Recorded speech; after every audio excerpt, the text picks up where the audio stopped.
पवन शर्मा जी करनाल से। महाराज जी, आप कह रहे हैं कि आप बेजुबान बंदरों का भोजन व्यवस्था के लिए एक ग्रुप बनाया है, तो आप चलाते हैं। महाराज जी कह रहे हैं कि इनको एक बड़ी चुनौती आती है कि बहुत सारे लोग कहते हैं, वो दबाव डालते हैं कि इनकी नसबंदी कर दी जाए। महाराज जी, उनकी नसबंदी करने से क्या हमें पाप लगेगा क्या? मतलब उनकी जनसंख्या बढ़ेगी, ये होगा वो होगा, ऐसे? नसबंदी करने का अधिकार नहीं। भगवान ने नस बनाई है तो तुम बंद क्यों करो?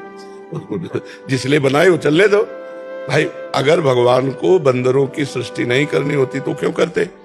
वो बंदर तो भगवान के बहुत प्रियजन रहे। रामावतार में प्रभु तर उतर कपिडार पर थे कि आप समान, और कृष्णावतार में चुरा चुरा के माखन खराया।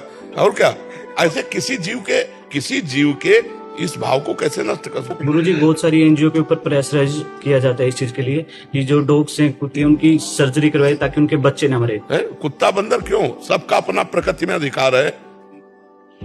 ये नहीं कि तुम मनुष्य हो तो तुम दूसरे जीवों की नसबंदी कर दो। उसके इंद्रिय सुख को नष्ट करने का तुम्हारा अधिकार क्या है?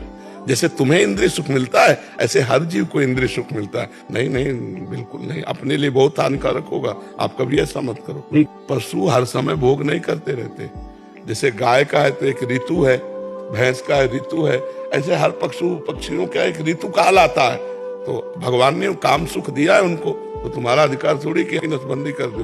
फिर भगवान तुम्हारी नजरबंदी और नसबंदी दोनों कर देंगे।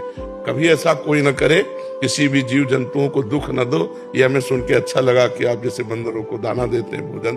देखो, सबका अपना स्वभाव है और भगवान ने सबका स्वभाव बनाया है।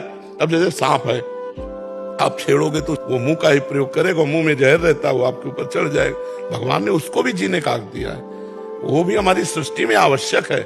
भगवान देखो, शंकर जी अपने गले में डाले सांप को, और भगवान श्री हरि शेष सैया पर शयन करते हैं, कितना प्यार करते हैं।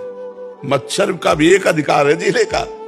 हमें हर जीव का आनंद देखना है। अपने को बचाना है तो मच्छरदानी लगा लो। अब ये थोड़ी की सृष्टि से मच्छर मिटा दो, नहीं, अपने को बचाओ। हर जीव का एक सृष्टि में अधिकार है। भगवान ने 84 लाख योनियां बनाई है, उनमें एक योनि हम मनुष्य है।